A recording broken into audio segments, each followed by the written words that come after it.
À la une de cette édition dominicale, sentiment d'incompréhension qui touche de nombreuses personnes, la dépression est perçue comme une faiblesse ou un manque de volonté dans notre société. Pourtant, ce mal-être peut frapper n'importe qui, quel que soit l'âge, le genre ou la classe sociale. Diana Digiba nous en parlera en début d'édition. Du 5 au 15 décembre prochain, la capitale malienne va vibrer au rythme du Festival de l'Afrique à travers la Biennale des Arts. La cérémonie de lancement des activités a eu lieu ce vendredi avec une multitude de communautés venues du Mali et d'ailleurs. Voilà donc pour les titres de cette édition dominicale. Merci d'être nombreux devant vos écrans pour nous suivre. Bonsoir et bienvenue à tous. La dépression, c'est ce sentiment d'incompréhension qui touche de nombreuses personnes. Dans notre société, elle reste souvent un sujet tabou, perçu comme une faiblesse ou un manque de volonté. Pourtant, ce mal-être peut frapper n'importe qui, quel que soit l'âge, le genre ou la classe sociale. Et elle a des répercussions sérieuses sur la santé mentale et physique de ceux qui en souffrent. C'est le grand format de cette édition dominicale et il est signé Djenaba Dikiba. Imaginez une personne qui se réveille chaque jour avec l'impression qu'un nuage sombre l'accompagne partout. Elle se lève donc par contrainte et non par consentement. Ce sentiment, c'est ce qu'on appelle la dépression. Derrière ces silences, il y a des vies qui s'effondrent. Des parents, des amis qui se battent en silence. La dépression touche aujourd'hui une pluralité de personnes. C'est le quotidien quand même, surtout en Afrique, précisément au Mali. Donc pratiquement beaucoup de personnes sont en état de dépression, connues ou non connues. Souvent il y a des dépressions qui sont diagnostiquées, souvent certaines sont dans des dépressions non diagnostiquées. Les causes qui ont amené la personne à la dépression, sachant ces causes-là, essayer de désinstaller les facteurs négatifs, les facteurs qui sont les causes même des risques, ou les facteurs qui sont les causes causales. On essaie d'éliminer ces facteurs-là, ou de réduire ces facteurs-là. Et souvent, on essaie avec la psychothérapie aussi, les conseils, les orientations, de s'apaisantir. C'est les facteurs de protection de la personne. Ce que beaucoup ignorent, c'est que la dépression n'est pas une faiblesse, mais une maladie. Ce n'est pas un choix, mais un état. Les personnes qui en souffrent ont besoin de soutien. Une personne dépressive, on peut la reconnaître à travers des symptômes. Voilà, donc la personne où vraiment il n'a plus envie de parler avec quelqu'un, il est coupé du monde. Psychologiquement, donc il n'a pas de soutien, il ne sait pas comment expliquer ce qu'il ressent. On ne peut pas considérer les personnes dépressives comme des fainéants, parce que souvent la personne il ne travaille pas, il est là, seul, voilà. On peut les classer de n'importe quoi, étant donné qu'il doit avoir une assistance sociale, un soutien social, qu'on doit aider la personne. Parce que des fois, la personne dépressive, il n'a pas envie de parler avec quelqu'un. Donc, on devrait être tout le temps à les épauler, à les soulager et de leur faire revenir à la vie normale. Une jeune femme victime de la dépression, préférant rester anonyme, a accepté de témoigner. À une époque de ma vie, les problèmes liés à la maison et au travail m'ont profondément bouleversée. J'étais submergée, incapable de trouver des solutions et je m'isolais dans le déni. Je ne parlais à personne, préférant rester seule dans mon coin. Un jour, alors que j'écoutais la radio par hasard, j'ai réglé la fréquence sur la chaîne 2. Il diffusait l'émission Bamako Matin et le sujet du jour portait sur le suicide. À cet instant précis, j'étais au bord du gouffre et cette pensée m'avait déjà traversé l'esprit. Mais grâce à cette émission, j'ai pu entendre les conseils et les encouragements de leurs invités, un psychologue. Ils ont partagé ses coordonnées à l'antenne et malgré mes faibles moyens, j'ai pris mon courage à deux mains pour le contacter. À ma grande surprise, ce psychologue m'a accueilli avec bienveillance et m'a offert des séances de thérapie gratuitement. Grâce à lui et surtout grâce à Dieu, je vais aujourd'hui beaucoup mieux.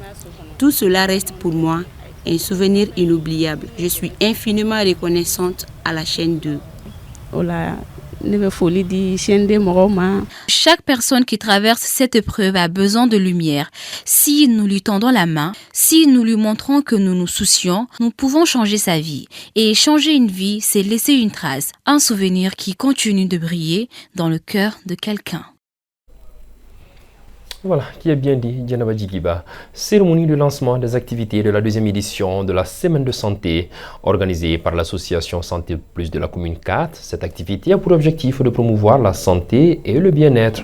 Kounani Bamani a suivi la cérémonie d'ouverture ce samedi à l'hôpital du district de la commune 4 pour ORTM 2. Créée en 2003, l'association Santé Plus aux communes 4 est une organisation à but non lucratif. Elle est composée des étudiants en médecine et des agents de santé et a pour mission de promouvoir la santé, d'où cette semaine de santé. Étant les acteurs principaux de la santé, nous avons jugé nécessaire d'organiser cette deuxième édition et donner comme thème les dangers du VIH sur grossesse, afin d'inviter, d'informer et sensibiliser les populations de cette maladie, d'adopter les moyens de prévention à ne pas propager cette maladie. L'initiative de cette semaine de santé est une aubaine pour la société, au dire des autres présents à la cérémonie. Ces enfants sont des étudiants qui n'ont presque rien.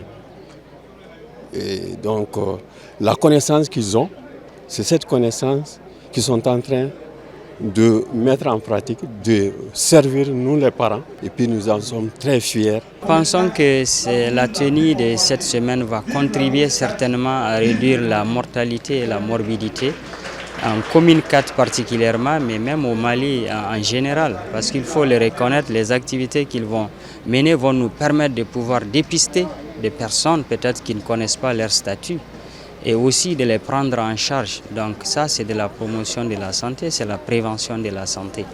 Et aussi, ils ont des activités de consultation, des activités de don de médicaments. Donc tout cela va vraiment concourir à offrir des soins à des personnes peut-être qui n'en ont pas les moyens aujourd'hui. Et donc nous ne pouvons que nous réjouir de ce genre d'événements. Les organisateurs promettent une semaine riche en activités pour la promotion de la santé en général et la tenue prochaine d'une 3e édition. Le Festival de l'Afrique à travers la Biennale des Arts se tient du 5 au 15 décembre prochain ici à Bamako, au Palais de la Culture, Amadou Hampâté-Bâ. La cérémonie de lancement des activités a eu lieu ce vendredi avec une multitude de communautés venues du Mali et d'ailleurs.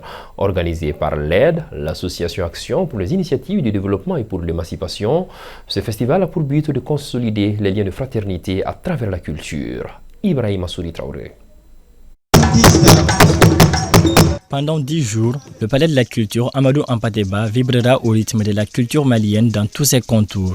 Au total, 200 communautés sont attendues à la Biennale des Arts initiée par l'association Action pour les initiatives de développement et pour l'émancipation. Un festival également aux couleurs de l'Afrique dont le lancement officiel s'est tenu ce vendredi. Le Mali reste le berceau de l'intégration. Et nous qui sommes de la Fédération des communautés africaines ici au Mali, nous sommes fiers de nous retrouver parmi les Maliens qui nous permettent de pouvoir manifester, d'être aussi les ouvriers de l'intégration ici au Mali. Et cet événement aujourd'hui dénote de la volonté des Maliens de pouvoir prôner la paix. Culture, art, race, tradition, folklore et mets traditionnels, ces festivals typiquement africains est à la faveur d'une consolidation des liens entre les filles et les fils d'une même communauté. C'est la raison pour laquelle l'appellation Fakele Mbakele est mise en avant. La cérémonie dénomme Festival Fakele Mbakele, dénommé FABA panafricain. C'est le festival de l'Afrique de manière générale et la Biennale des Arts, car elle a fait appel à l'ensemble des cultures d'Afrique, à la célébration de l'ensemble de la culture africaine sous une seule vecteur. Ensuite, au rassemblement des différents secteurs d'art et de l'artisanat. Voilà, donc c'est pour cela que nous sommes là aujourd'hui. Outre les organisateurs, les participants ont pris du plaisir à assister à cette cérémonie d'ouverture. Je vois que vraiment ça a été vraiment une satisfaction. On est très satisfait pour la cérémonie. Les danses traditionnelles, Vraiment, j'ai beaucoup aimé ça. Ouvert le 5 décembre au Palais de la Culture, ce festival aux couleurs de l'Afrique avec sa richesse culturelle rayonnera jusqu'au 15 décembre prochain. Au programme, toute une panoplie d'activités culturelles allant des expositions aux musiques et danses traditionnelles. Voilà, c'est là-dessus que s'achève cette édition du 19h30 dont j'ai eu l'immense plaisir de vous présenter le journal Bamana. C'est tout de suite avec Mariam Kassambara. Tolérance, endurance, résilience, confiance et patience. Paix et bénédiction d'Allah sur le Mali.